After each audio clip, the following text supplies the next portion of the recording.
Viens Seigneur Jésus, Maranatha. Viens Seigneur Jésus, Maranatha.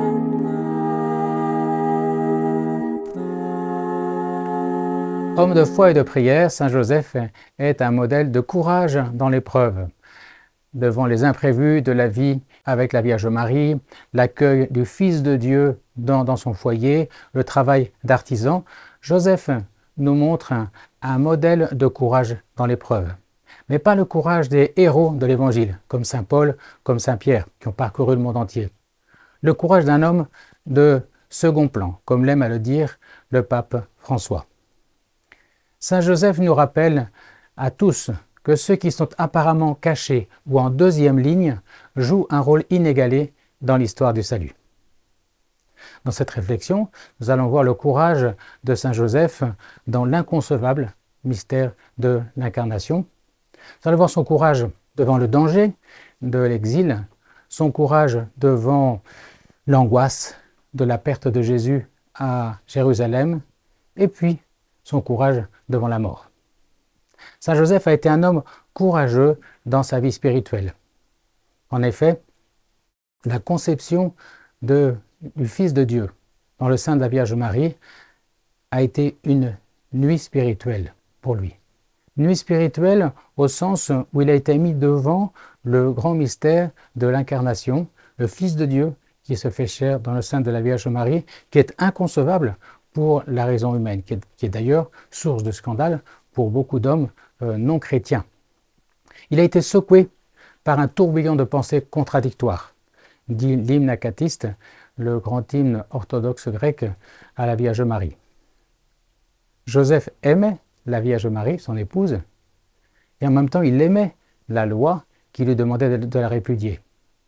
La Vierge Marie était vierge, et en même temps elle était enceinte. Quelle contradiction! La strophe du chant de l'hymne acatiste dit ceci: « Ressentant en lui-même un tourbillon de pensées contradictoires, le sage Joseph fut dans un grand trouble. Te sachant vierge jusqu'alors, toi Vierge Marie, te voici qu'il te soupçonne de trahison, ô toute immaculée. Mais quand il eut appris que ta conception venait du Saint-Esprit, il a dit « Dieu soit loué ». Quand l'ange annonça à Joseph que l'enfant était conçu par l'opération du Saint-Esprit, aussitôt il se réveilla et fit ce que l'ange du Seigneur lui avait dit en prenant chez lui la Vierge Marie et son enfant. Cette prompte réponse de l'époux de la Vierge Marie manifeste la grandeur d'âme de Saint Joseph. Le pape François écrit à ce sujet: « Il est l'homme fidèle et juste qui a préféré croire et confier en Dieu plutôt que d'écouter les voix du doute, de l'orgueil humain ou même ses propres projets personnels. » Saint Joseph a été courageux dans cette nuit spirituelle de l'incarnation. Ça a été un homme également courageux devant le danger. Les évangiles de l'enfance nous racontent tous les imprévus et les dangers qu'a dû affronter Saint Joseph comme chef de la Sainte Famille de Nazareth.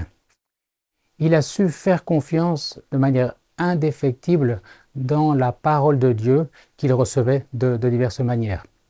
Il a conduit sa famille à Bethléem dans des conditions très précaires pour le recensement. Il a dû ensuite, averti en songe par un ange, fuir en Égypte pour protéger l'enfant et sa mère. L'Évangile nous dit peu de choses sur le séjour en Égypte. On peut simplement imaginer que Joseph a vécu ce que vivent nos frères et sœurs aujourd'hui migrants. C'est pourquoi Joseph est un patron spécial pour tous les migrants, pour tous ceux qui laissent leur terre à cause de la misère, à cause du manque de travail, à cause de la persécution. Tout chrétien peut lui demander ce courage d'affronter les imprévus de la vie, les dangers et les souffrances. Joseph a été courageux dans sa vie spirituelle, il a été courageux devant les dangers, courageux également devant l'angoisse. Jésus, Joseph et Marie vont en pèlerinage à Jérusalem, à l'adolescence de Jésus. Et puis, au retour, Joseph et Marie s'aperçoivent que Jésus n'est plus avec eux. Marie et Joseph retrouvent Jésus dans le temple, et Marie dit à Jésus, « Ton père et moi, nous étions inquiets, angoissés. » Et Jésus répond, « Ne savez-vous pas que je dois être dans la maison de mon père ?» en parlant du temple. La Vierge Marie dit « Ton père » en parlant de Joseph, et Jésus dit « Mon père » en parlant du Père des cieux. Cette parole a dû faire écho pour Saint Joseph à la parole de l'ange qu'il a reçue en songe 12 ans auparavant. Cet enfant a été conçu de l'Esprit Saint. Joseph, petit à petit, entre dans ce grand mystère de l'incarnation. Le Fils de la Vierge Marie n'est pas le Fils que lui a conçu, mais le Fils de Dieu, que Dieu lui a confié comme un fils. Et lui doit assumer cette paternité, être signe pour l'enfant Jésus du Père céleste. Donc Saint Joseph nous montre un courage dans la foi. Devant l'angoisse de l'incompréhension, il a su avancer en confiant avant tout dans la parole de Dieu, dans la parole de son Fils Jésus. Joseph est un homme courageux dans la grande nuit spirituelle de l'incarnation. Joseph est un homme courageux devant les dangers, courageux devant les angoisses, les incompréhensions. Il est aussi un homme courageux devant la mort, mais pas à la manière des héros, des grands martyrs que nous connaissons. Les Saintes Écritures ne parlent pas de la mort de Saint Joseph. Seules certaines traditions en disent un mot. Ce que nous savons, c'est que la Vierge Marie apparaît seule aux côtés de Jésus durant son ministère public. Il est donc probable que Joseph soit mort avant le début du ministère de Jésus. On peut facilement imaginer que Joseph s'est éteint dans les bras de la Vierge Marie et de Jésus. Quelle meilleure mort peut-on souhaiter? C'est donc ce modèle de mort que l'Église nous invite à contempler, une bonne mort, non pas dans le sens de la mort d'un héros qui meurt crucifié au nom de l'Évangile, mais au sens où c'est quelqu'un qui accepte de se laisser saisir par Dieu, Jésus, la Vierge Marie, au moment de sa mort. En ce sens, Saint Joseph est vénéré par l'Église comme le patron de la bonne mort. Mort au sens de remise de soi entre les mains de la Vierge Marie et de Jésus. Exemple parfait de disposition pour entrer au ciel. L'Église nous invite à nous préparer à une bonne mort, par l'intercession de Saint Joseph, mais aussi dans la litanie des saints, où l'on prie « Délivrez-nous Seigneur d'une mort imprévue », dans le sens où, à chaque fois que nous prions la Vierge Marie, nous disons « Prie pour nous pécheurs, maintenant et à l'heure de notre mort », s'en remettre entre les mains de Saint Joseph et de la Vierge Marie tout au long de cette vie, et puis spécialement à l'approche de la mort, c'est un moyen pour nous d'accueillir la bienveillance du Père sur nous.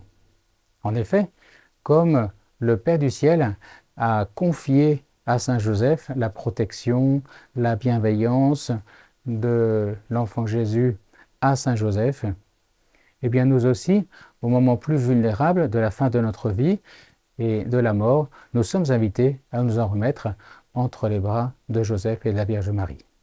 Ainsi, nous découvrons dans Saint Joseph un modèle d'homme courageux dans les épreuves, pas sur le modèle des grands héros que nous aimons regarder ou contempler, que nous aimerions imiter, mais comme un modèle d'homme simple, travailleur, père de famille, qui a mené une vie de second plan dans l'histoire du salut, mais non moins déterminante. Il a su affronter les dangers de l'exil, il a su affronter les incompréhensions, les angoisses devant la perte de Jésus à Jérusalem. Il a su affronter également avec courage sa vie spirituelle, les étapes qu'il a dû franchir devant ce grand mystère de l'incarnation. Il a su également vivre la mort abandonné entre les bras de Jésus et de Marie. Alors voici 3 exercices pour la semaine. Quel est l'acte courageux de Saint Joseph qui me parle le plus? Qu'évoque en moi la demande d'une bonne mort par l'intercession de Saint Joseph? Et puis, dans quel type d'épreuve de ma vie actuelle puis-je solliciter l'intercession de Saint Joseph? Adon Yeshua,